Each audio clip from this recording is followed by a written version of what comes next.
যে পতিত শক্তিগুলো গণ্ডগোল লাগিয়ে নির্বাচন আয়োজনের ভণ্ডুল করার চেষ্টা করছে, সাথে জামাতের আমির বা সাথে এনসিপির নেতা নাহিদের সবাই বলছে যে এই পরিস্থিতিতে কিসের নির্বাচন, এই দুইটা জিনিসের মধ্যে কোনো সম্পর্ক খুঁজে পান কিনা?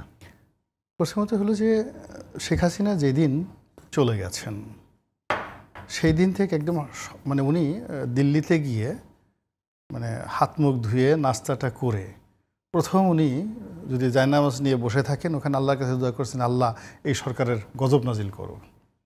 আর সেটা না করে তিনি যদি নিজে নিজে বুদ্ধি করছেন, উনি ওই মুহূর্ত থেকে উনি চিন্তা করছেন কীভাবে এই সরকারকে এই ক্ষমতা থেকে পদচ্যুত করা যায়, সরানো যায়। এটা বোঝার জন্য রকেট সায়েন্স জানার দরকার নেই, বড় বিজ্ঞানী হওয়ার দরকার নেই, এটাই স্বাভাবিক।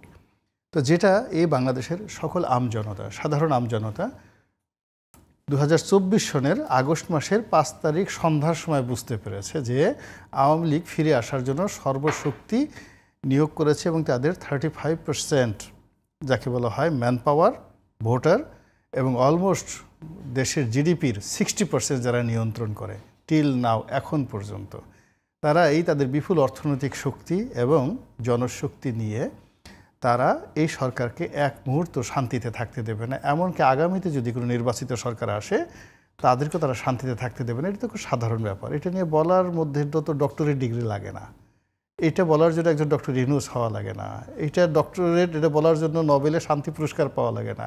এটা আমার ড্রাইভারও বলতে পারে, আমার পিয়নও বলতে পারে যে এটাই বাস্তবতা। তো এই কথাটা উনি এতদিন পরে কেন বললেন, কি জন্য বললেন?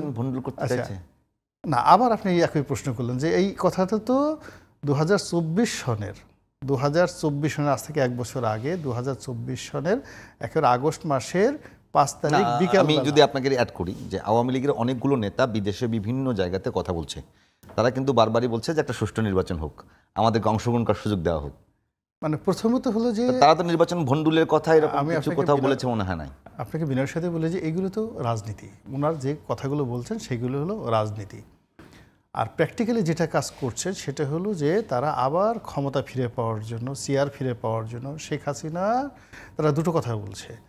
একটা হলো আবার নির্বাচন হবে, আমাদের সুযোগ দেওয়া হোক রাজনীতি করার জন্য, এই একটা গ্রুপ। আর একটা গ্রুপ বলছে যে এখনও শেখ হাসিনা বাংলাদেশের বৈধ প্রধানমন্ত্রী, ভারত তাদেরকে এনে ওখানে বসায় দেবে। এখন এই রিয়েলিটির মধ্যে আপনি কোনটা গ্রহণ করবেন এটা আপনার আইকিউর উপর নির্ভর করবে। আর কোন পরিস্থিতি, তারা দুটোই জীবন্ত রেখেছে। তারা সরকারের সাথে নেগোসিয়েশন করার জন্য, বিএনপির সাথে নেগোসিয়েশন করার জন্য, রাজনীতি করার জন্য, ইলেকশন অংশগ্রহণ করার জন্য একটা উইংস রেখেছে। আর একটা হলো যদি এদেরকে উচ্ছেদ করা যায় শক্তি প্রয়োগ করে, চক্রান্ত করে, তারপর শেষে নানা রকম বিদ্রোহ সৃষ্টি করে, ম্যাটিকুলাস ডিজাইনে নানা রকম যাকে বলা হয় ফন্দি ফিকির করে তারা যদি আবার এসে আবার সেই পার্লামেন্ট, আবার সেই 24 নির্বাচন, আবার সেই প্রধানমন্ত্রী, এইটাও কিন্তু তারা সেই দাবিটা এখন পর্যন্ত 100% ছাড়েনি। শেখ হাসিনা কি কখনো বলেছে যে আই এম সরি, আমি এই কাজটা ভুল হয়েছে? এবং তিনি এখন কি বলছেন, আমি এখন স্টিল প্রধানমন্ত্রী। তো এই জিনিসগুলো তো উনি সেই প্রথম দিন থেকে ওনার বোঝা উচিত ছিল, অর্থাৎ ডক্টর মোহাম্মদ ইউনূস, যেটা আমাদের একজন সাধারণ মানুষ বুঝতে পারে। এটা এতদিন পরে এটা তো বলার কোনো মানে হয় নাই।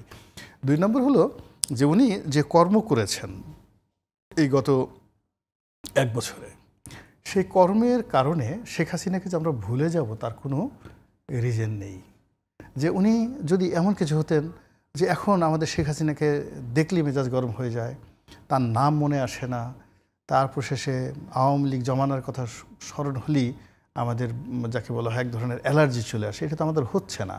বরং পথে ঘাটে মাঠে প্রতিদিন যতবার ডক্টর ইউনূসের নাম হচ্ছে, এনসিপির নাম হচ্ছে, জামাত, মানে বাংলাদেশের চলমান রাজনৈতিক দল একদিকে ইউনূসের পক্ষে বা বিপক্ষে, আর ঠিক বিপরীতে শেখ হাসিনা এবং আওয়ামী লীগ, সেটা নিয়ে আলোচনা হচ্ছে। তো এই আলোচনাটা তো আমরা বন্ধ করতে পারছি না, সমালোচনা আমরা বন্ধ করতে পারছি না। কেউ আশা করছে, কেউ নিরাশা, কেউ রাগ হচ্ছে, কেউ আতঙ্কগ্রস্ত হচ্ছে, কেউ ভয় পাচ্ছে, এই বুঝিয়ে এলো, এই বুঝা ঢুকে ফেললো। বোঝার জন্য বলতেছিলাম যে জামাতের আমির বলতেছে যে এই পরিস্থিতিতে কৃষি নির্বাচন ডক্টর মোহাম্মদ ইউনূসও সেই রকমই একটা কথা, নাহিদও বলেছে একই রকমই। প্রশ্ন হলো এইটা কি আসলে আওয়ামী লীগ এসে গন্ডগোল করে নির্বাচনের পরিবেশ নষ্ট করবে, না সরকারের কারণে নির্বাচনের যে পরিবেশ তৈরি হবার কথা, যে আইন শৃঙ্খলার যে অবস্থায় যাবার কথা, এটা কি ব্যর্থতা নাকি আওয়ামী লীগের পক্ষ থেকে, এটা একটু জানার চেষ্টা করতেছিলাম। প্রথমত হলো যে ডক্টর মোহাম্মদ ইউনূস উনি যে সুযোগ পেয়েছেন আকাশের পক্ষ থেকে, আকাশের মালিকের পক্ষ থেকে, আমার একজন ইতিহাসের ছাত্র হিসাবে শত শত বছরের বাংলার ইতিহাস আমার মুখস্থ বলে দিতে পারবো। আমি কোনো রাজপুরুষকে এভাবে দেখিনি যে বিধাতা আল্লাহ রাব্বুল আলামিন একের গল্প উপন্যাসের মতো এনে সিংহাসনে কাউকে বসিয়ে সমস্ত জমিনকে তার অধীনস্থ করে দিয়েছেন। উনি যখন 8 তারিখে বসেছেন, এই পৃথিবীর এই অংশের আকাশ বাতাস চন্দ্র সূর্য তারকা সব ইনুস করেছেন। This is first. Second thing হলো মানুষের মনে সমস্ত রাজনৈতিক দল একটা মহব্বত পয়দা করে দিয়েছিলেন। উনি যা বলেছেন সবই আমাদের কাছে একটা অমৃত মনে হয়েছে। উনি মিথ্যা কথা বলতে পারেন না, উনি ছলচাতুরি করতে পারেন না। He is a gentleman, he is a pious man, he is a good man, he is a aged man, he is a Nobel laureate. এই জিনিসগুলো আমরা পুরো 2024 সনের ডিসেম্বর পর্যন্ত আমরা শুধু জিকির ফিকির করেছি। আমরা একবারও ওনার এবং ওনার সরকার সম্পর্কে এবং ওই এনসিপির এখন যারা কর্মকর্তা আছে তাদের সম্পর্কে এই বাংলায় 2024 সনে একটা ট্রু শব্দ উচ্চারণ হয়নি। ছেলেরা অন্যায় করছে, করছে, আমরা কিচ্ছু বলিনি, আমরা সব কিছু মেনে নিয়েছি। এই সুযোগকে কাজে লাগিয়ে তারা যদি পলিটিক্যালি আওয়ামী লীগকে চিরজন্মের জন্য তাদের কবর দিতে পারত, যদি তারা ম্যাচিউরড হতো 2024 সনে, 2025 সনে এসে আওয়ামী লীগের জুজুর ভয় দেখানোর, মানে আমাদের দেশে হলো কি, ধরেন হিটলারের পরাজয় হয়েছে, মুসলিমের পরাজয় হয়েছে, তাদের নামও কিন্তু আসেনি, তাদের নামও এখন ওখানে কেউ নেয় না। আমরা এখানে বসে নেই, কিন্তু জার্মানি গিয়ে দেখেন হিটলার নাৎসি পার্টি এটা নিয়ে কোনো আলোচনাই নাই। তা এখানে আমরা সেই 2024 সনের মধ্যে সবাই যেখানে ধরে নিয়েছি there is no Sheikh Hasina, there is no Awami League, nothing, without Awami League, without Sheikh Hasina, আমরা একটা বিকল্প বাংলাদেশের কথা সবাই কল্পনা করেছি। এর মধ্যে কারো অসততা ছিল না। এমনকি আওয়ামী লীগের যারা বাংলাদেশে ছিল তারাও বলছে না জীবনে আর এটা হবে না। ইভেন তারা রিকনসিলিয়েশন করে যদি এনসিপিতে আসতে পারে, বিএনপিতে আসতে পারে, জামাতে ঢুকতে পারে, ডক্টর ইউনূসী করতে পারে, এইভাবে আওয়ামী লীগের লোকজন চিন্তা ভাবনা করেছে। এমন কি হলো 2025 সন থেকে এখন আওয়ামী লীগই সবার প্রধান প্রতিপক্ষ। আপনি বিএনপিকে জিজ্ঞেস করে দেখেন, বিএনপির প্রতিপক্ষ ইউনূস সাহেব না, আওয়ামী লীগ। জামাতের ভয়ের কারণ কি? আওয়ামী লীগ। এনসিপির ভয়ের কারণ কি? আওয়ামী লীগ। ডক্টর ইউনূসের ভয়ের কারণ কি? আওয়ামী লীগ।